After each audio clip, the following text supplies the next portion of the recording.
I just found out why the symbol of the Olympics is 5 rings. Because the 5 rings symbolize the 5 continents. Wait, what? In the US, kids grow up learning that there are 7 continents, not 5. Well, for most of its colonial history, America has generally been thought of as one continent. In fact, it's mostly only English-speaking countries that consider North and South America to be separate continents. That's because, around the turn of the 19th century, Alexander Hamilton, star of a hit Broadway musical, envisioned the young United States of America becoming a, if not the, new major world power. A few years later, in 1823, that same United States of America wrote the Monroe Doctrine. The doctrine was applauded all across the Americas because it basically said that European powers should mind their own business. America was for Americans, not US Americans. People of the Americas. What the doctrine didn't mention was that Europe, butting out of the Americas, would leave the door wide open for the US to emerge as the continent's most influential power. A little over a century later, the US emerged from World War II disproportionately undamaged, and having sold a lot of weapons and oil to the Allied powers, which more than doubled the US GDP. Long story short, World War II gave the US the building blocks it needed to become the most influential power, not only in the Americas, but in the world. It was right around that time that communism was gaining steam across the Americas, and the US really wanted to nip that in the bud. The US was rich and powerful now.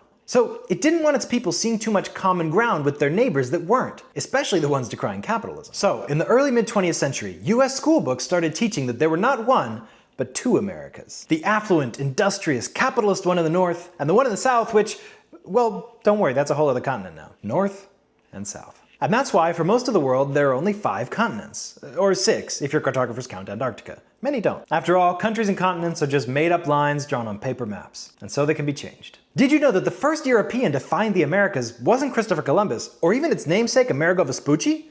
Check out the channel for that video next.